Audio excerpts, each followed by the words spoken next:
मानव मस्तिष्क में वह सब कुछ हासिल करने की शक्ति है जिसकी वह कल्पना कर सकता है और जिस पर विश्वास कर सकता है। नेपोलियन हिल का यह कथन अजीब लग सकता है ना? आखिर अगर यह सच होता तो इतने सारे लोग अपना जीवन बदलने का सपना क्यों देखते हैं, लेकिन फिर भी वही वेतन, वही कर्ज और वही उद्देश्यहीन दिनचर्या जीते रहते हैं। क्या यह प्रयास की कमी के कारण है, या शायद समस्या इस बात में है कि लोग पैसे और समृद्धि को कैसे देखते हैं?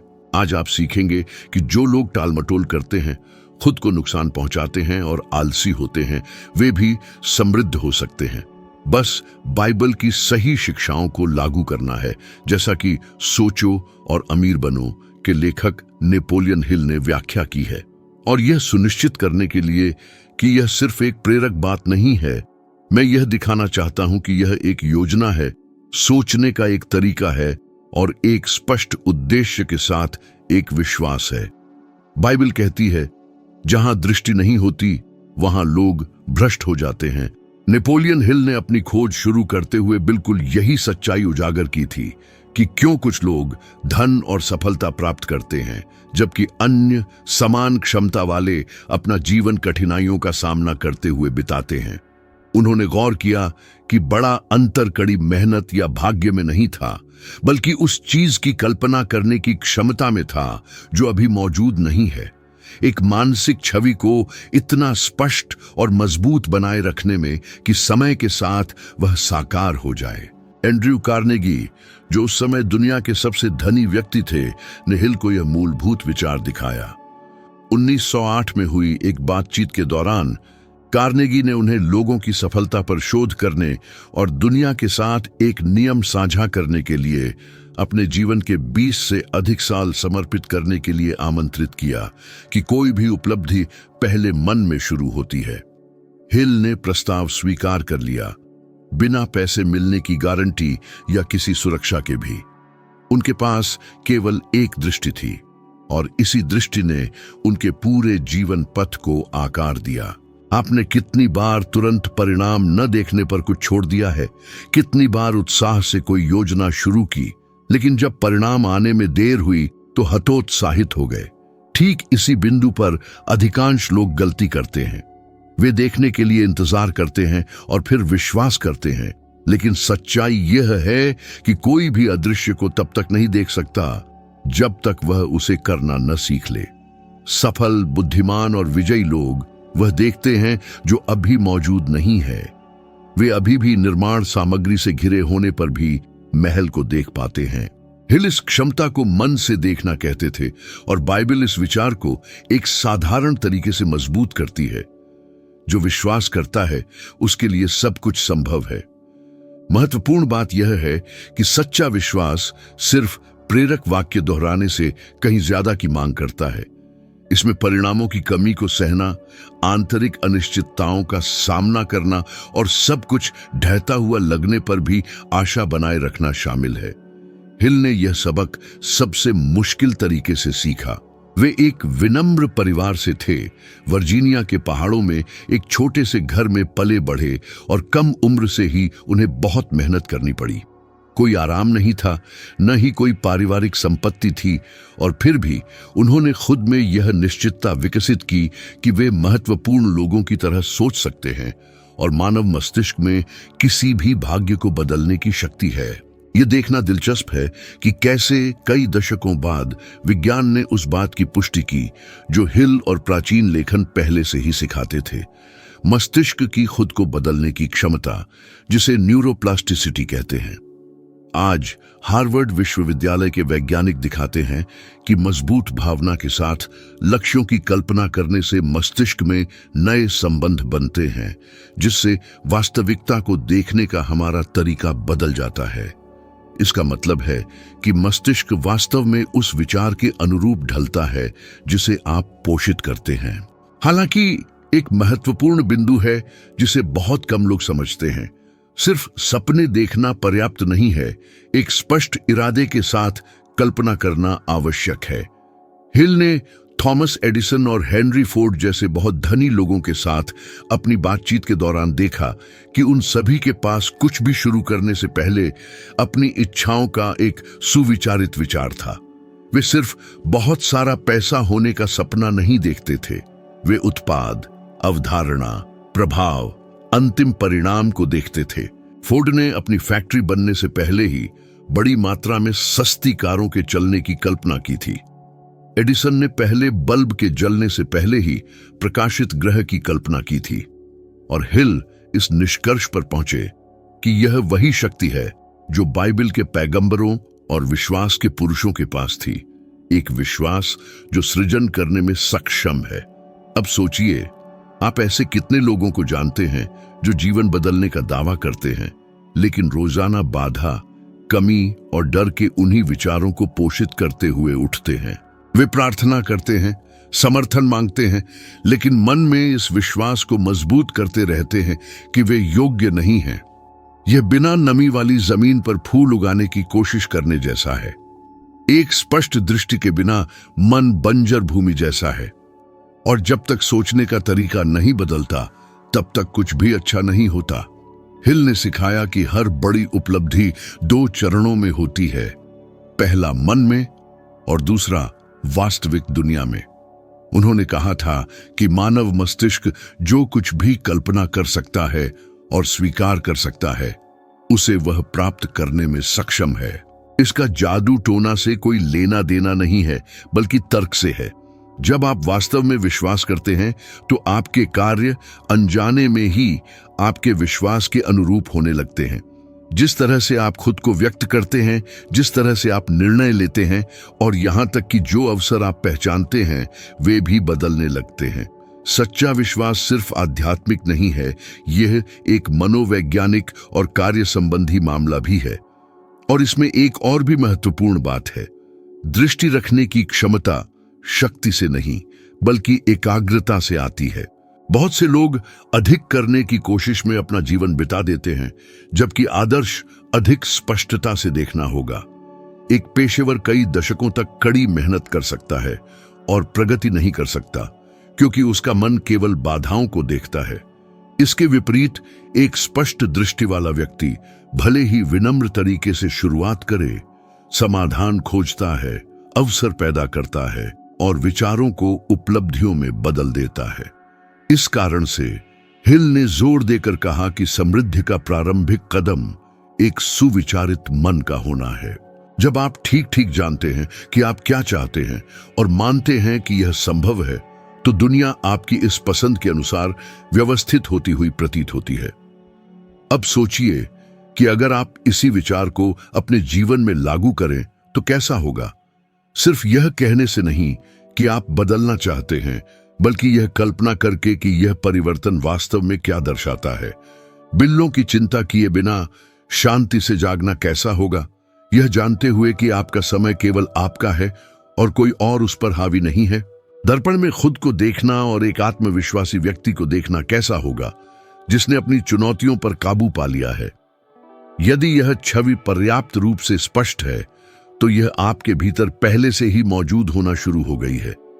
अब बस इस दृष्टि को तब तक पोषित करना है जब तक कि यह स्वाभाविक रूप से साकार न हो जाए। नेपोलियन हिल ने इसका अनुभव किया। जब उन्होंने अपना अध्ययन शुरू किया तो वे सिर्फ एक कम झात रिपोर्टर थे।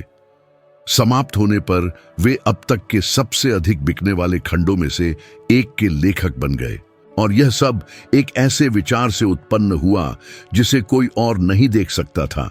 सबसे उल्लेखनीय बात यह है कि उन्हें कार्नेगी से कभी भी वित्तीय सहायता नहीं मिली, जैसा कि बहुत से लोग सोचते हैं। उन्होंने कर्ज, कठिन क्षणों और आत्मविश्वास की कमी का सामना करते हुए खुद ही यह काम किया, लेकिन उन्होंने अपनी दृष्टि को दृढ़ रखा।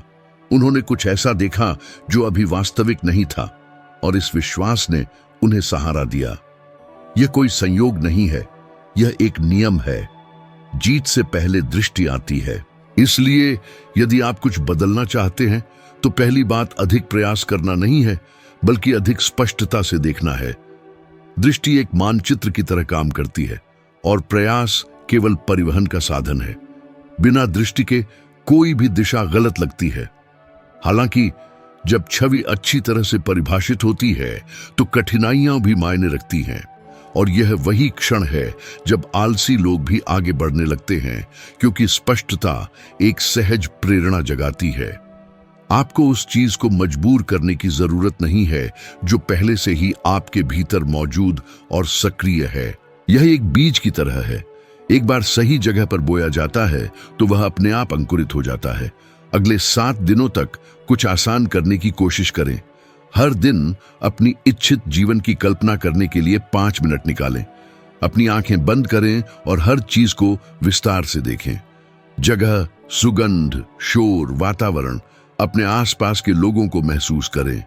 इसे उसी निश्चितता के साथ करें जो हिल के पास तब थी जब उन्होंने कार्नेगी का निमंत्रण स्वीकार किया था। यह कार्रवाई के साथ विश्वास का एक अभ्यास है। कोई फर्क नहीं पड़ता कि यह वर्तमान में अप्राप्य लगता है। असंभव हमेशा हर महान कहानी की शुरुआत को चिह्नित करता है, क्योंकि अंत में जो लोग सपने देखते हैं और जो उन्हें साकार करते हैं, उनके बीच अंतर्दृष्टि है।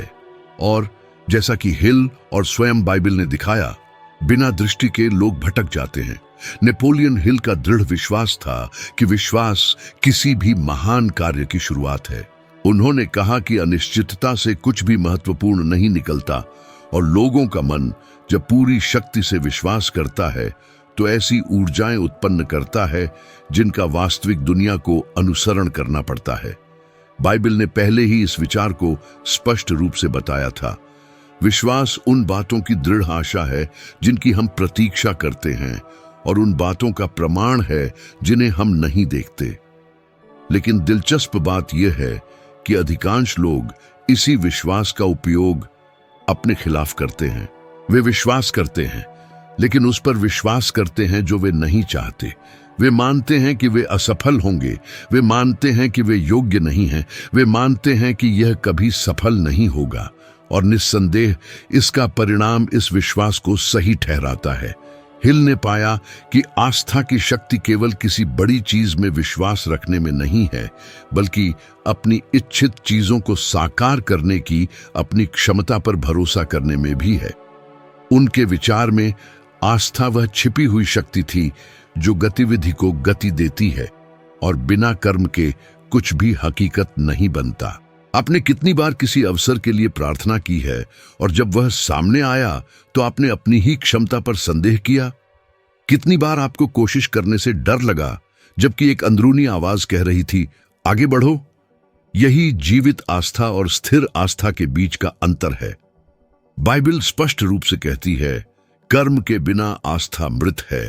हिल ने सफल व्यक्तियों से बातचीत करते हुए प्रतिदिन यह देखा। वे न केवल यह मानते थे कि वे जीतेंगे, बल्कि वे ऐसे व्यवहार करते थे जैसे जीत निश्चित हो। ऐसा लगता था मानो वे एक ऐसी मानसिक स्थिति में थे जहां हार का कोई स्थान ही नहीं था। इसका एक अच्छा उदाहरण ओपरा विनफ्रे की कहानी है। भारी कठिनाइयों के बीच जन्मी, उन्होंने दुर्व्यवहार झेला, उन्हें नकारा गया और नस्लवाद का सामना करना पड़ा। जब वह युवा थीं, उन्होंने नेपोलियन हिल की एक किताब खोजी और इसने सब कुछ बदल दिया। उन्होंने यह विश्वास करने का फैसला किया कि उनकी आवाज मायने रखती है, भले ही कोई और ऐसा न सोचता हो। उन्होंने ऐसे जीना शुरू किया मानो सफलता पहले से ही सुनिश्चित हो, और धीरे धीरे नए अवसर सामने आने लगे। वर्तमान में वह दुनिया के सबसे शक्तिशाली और धनी व्यक्तियों में से एक है, जिनकी संपत्ति अरबों डॉलर में आंकी गई है। ओपरा ने हमेशा कहा कि उनका मुख्य रहस्य विश्वास को कर्म के साथ जोड़ना था, वही विचार जो हिल सिखाते थे, और आज का विज्ञान भी वही दिखाता है जो हिल और पवित्र ग्रंथ पहले ही कह चुके हैं। मिशिगन विश्वविद्यालय के शोध से पता चलता है कि जो लोग सकारात्मक विचार रखते हैं, वे कठिनाइयों को बेहतर ढंग से पार कर पाते हैं।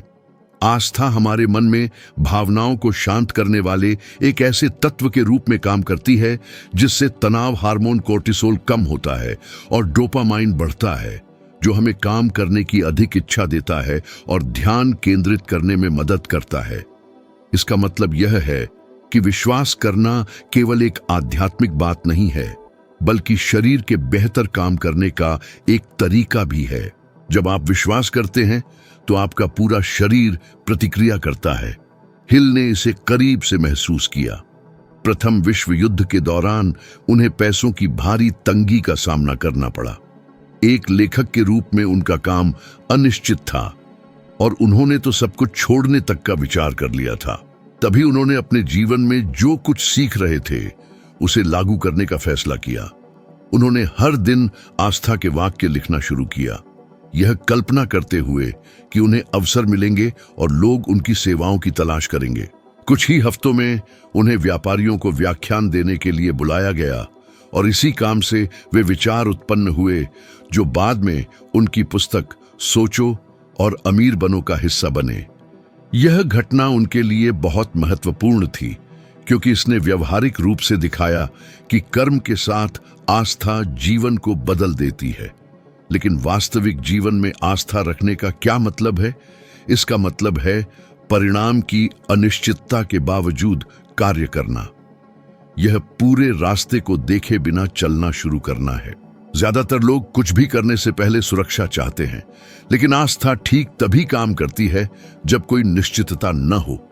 यह उन क्षणों में है जब कुछ भी काम करता नहीं लगता कि वह अपनी वास्तविक शक्ति प्रकट करती है। हिल कहते थे कि आस्था एक मांसपेशी की तरह है। जितना अधिक आप इसका अभ्यास करते हैं उतनी ही यह मजबूत होती जाती है।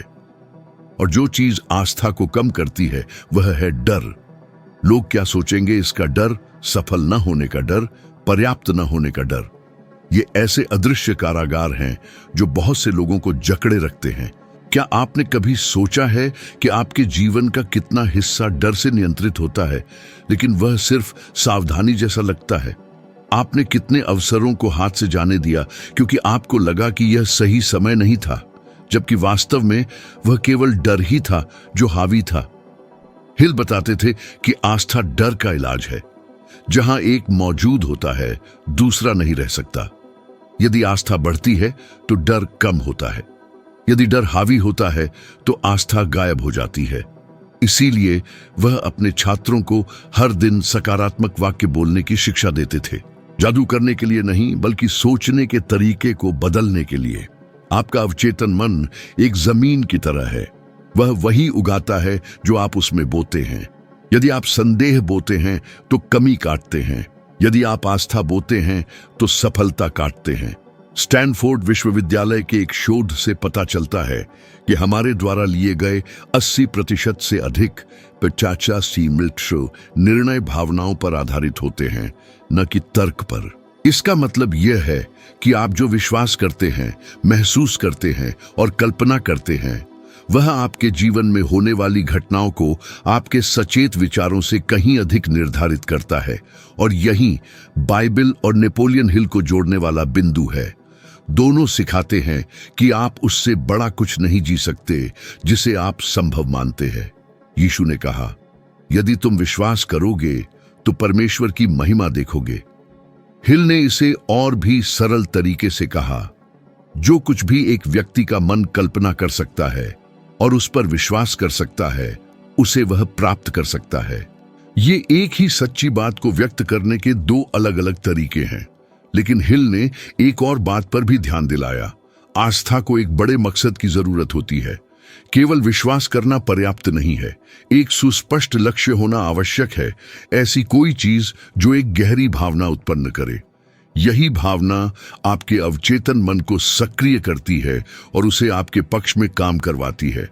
जब आपके पास वास्तव में एक शक्तिशाली मकसद होता है तो चीजों को करने का तरीका अपने आप सामने आ जाता है।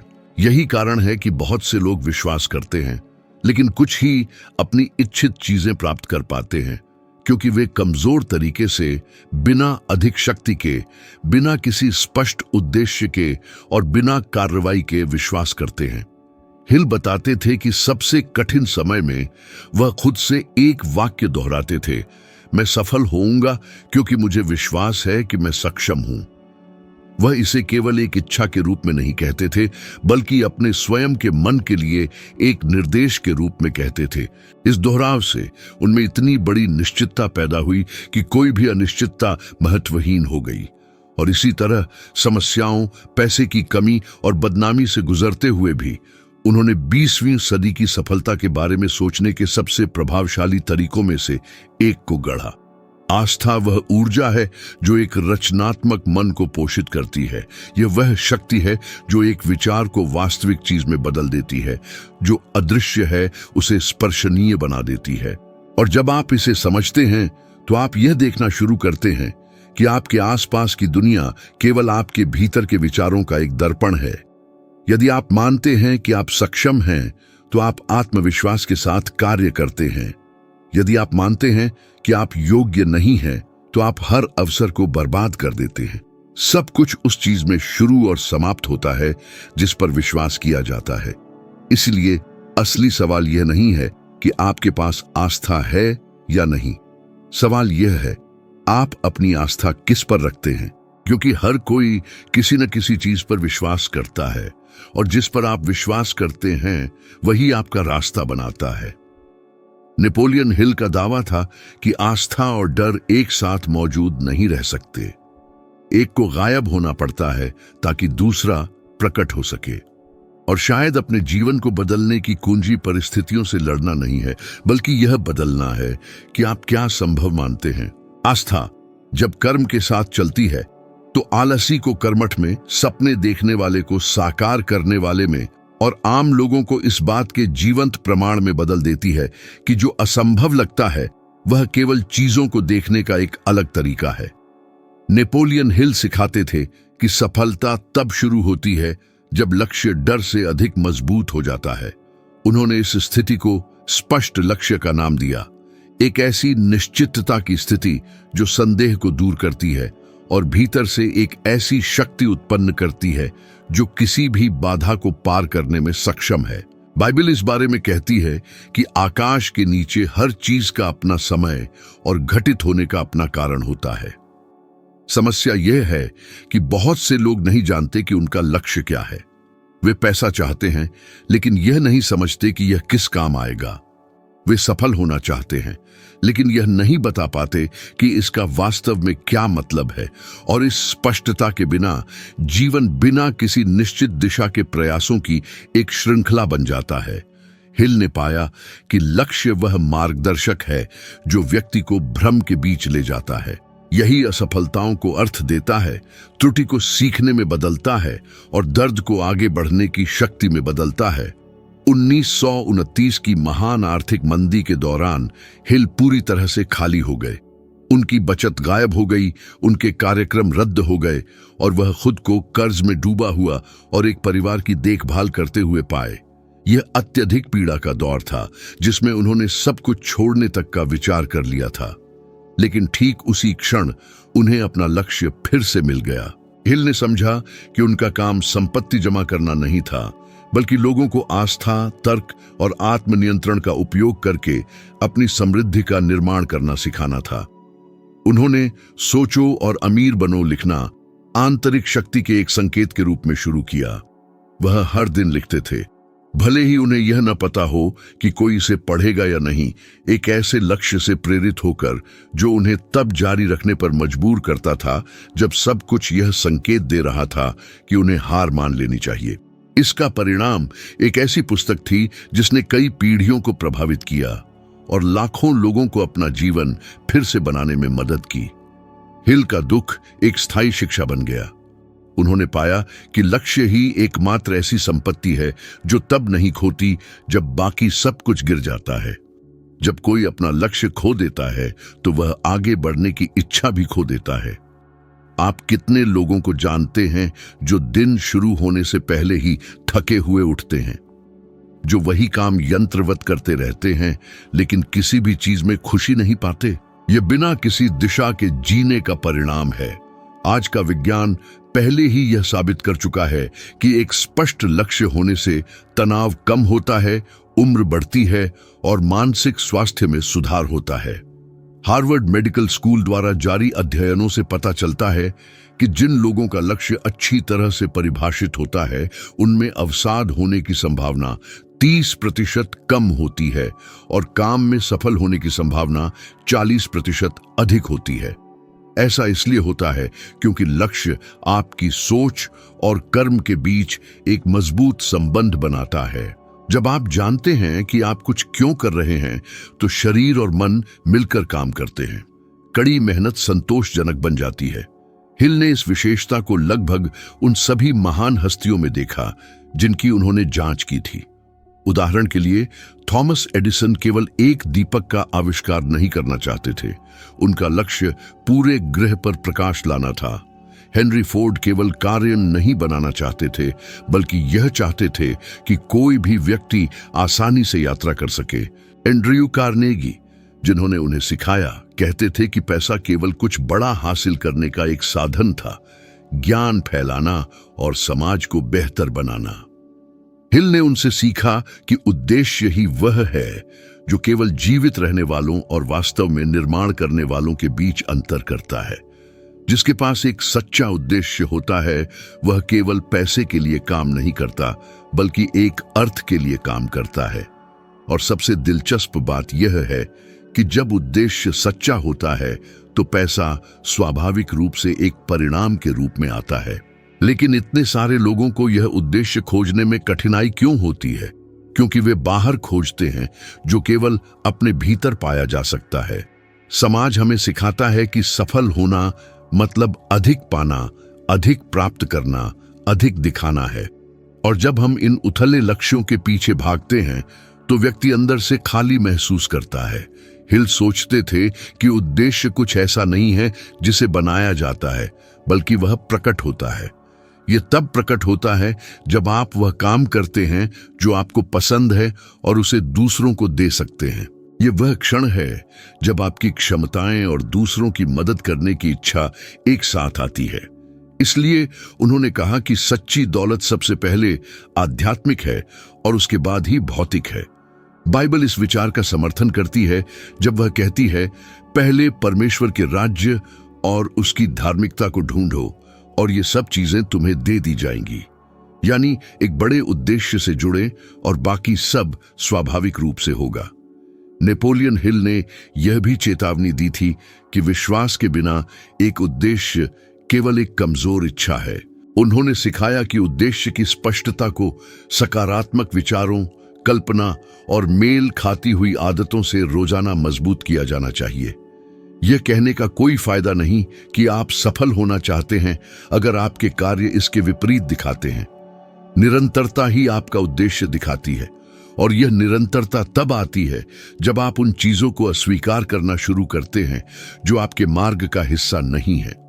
जब आप सभी को खुश करना बंद कर देते हैं, जब आप बहुमत का पालन करना छोड़ देते हैं और अपनी खुद की आवाज सुनना शुरू कर देते हैं। यह वह क्षण है जब विश्वास और उद्देश्य एक साथ आते हैं। डर अभी भी मौजूद हो सकता है, लेकिन यह आपको कार्य करने से रोकने की शक्ति खो देता है, क्योंकि आपका मकसद आपके डर से ज्यादा मजबूत है। नेपोलियन हिल ने बताया कि एक बार एक पत्रकार ने उनसे पूछा कि वह इतनी सारी गलतियों और शर्मनाक पलों के बावजूद कैसे दृढ़ रहे। उन्होंने जवाब दिया, मैंने कई गलतियां की, लेकिन मैं कभी रुका नहीं, क्योंकि मैं जानता था कि मेरा लक्ष्य मेरी विफलताओं से बड़ा था। यह वाक्य उद्देश्य को अच्छी तरह से दर्शाता है। उद्देश्य आपको शुरुआत नहीं करवाता, यह आपको हार मानने से रोकता है। यह जैसे एक जड़ जो तूफान के दिनों में भी एक पेड़ को दृढ़ता से पकड़े रखती है। जब हवा तेज होती है और सब कुछ अनिश्चित लगता है, तो उद्देश्य ही वह है जो आपको आपके सच्चे सार से जोड़े रखता है। अब रुकिए और सोचिए, क्या आपको आगे बढ़ने के लिए प्रेरित करेगा अगर आपके पास सब कुछ छीन लिया जाए? क्या आपको बिस्तर से उठने के लिए प्रेरित करेगा अगर पैसा अब आपका मुख्य ध्यान न हो? यह वह प्रश्न है जो आपके वास्तविक उद्देश्य को प्रकट करता है। हिल ने कहा कि एक उद्देश्यहीन व्यक्ति एक दिशाहीन नाव की तरह है। वह तैर तो सकता है, लेकिन कभी किसी जगह तक नहीं पहुंचेगा।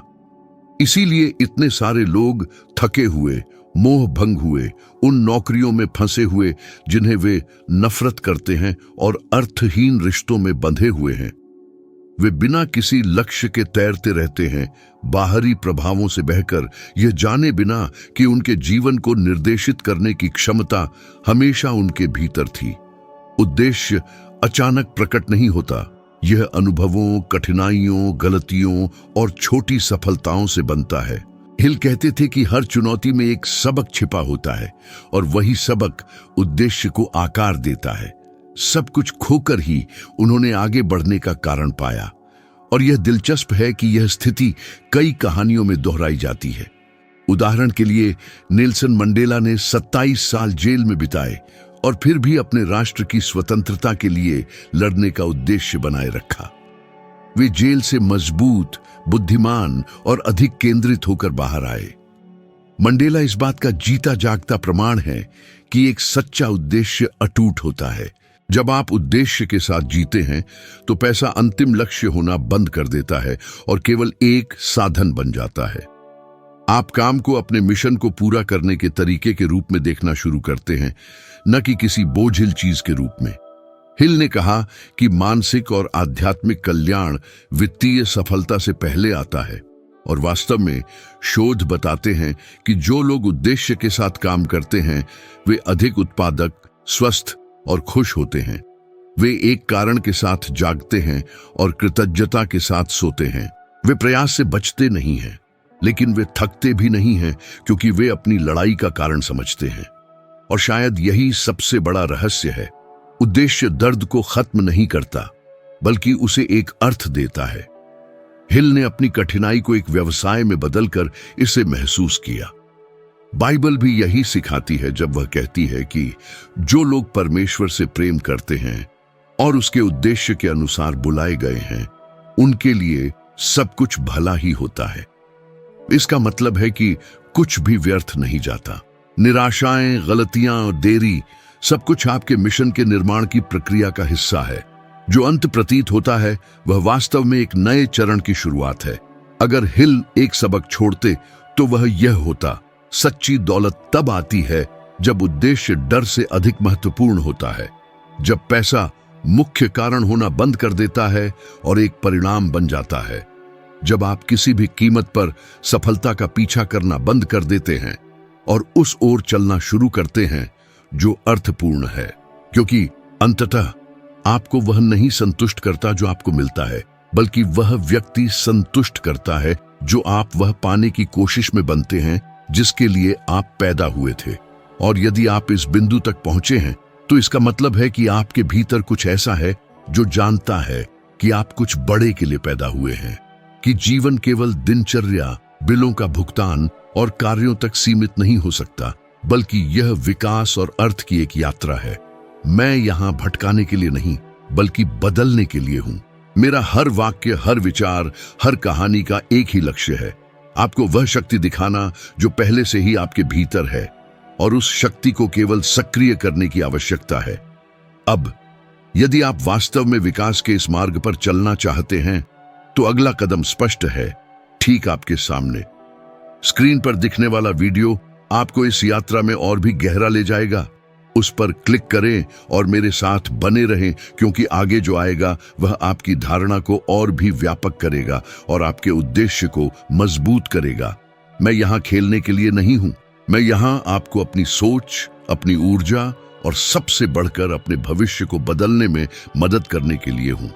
तो वीडियो पर क्लिक करें और मेरे साथ आइए, मैं आपका वहाँ इंतजार कर रहा हूँ।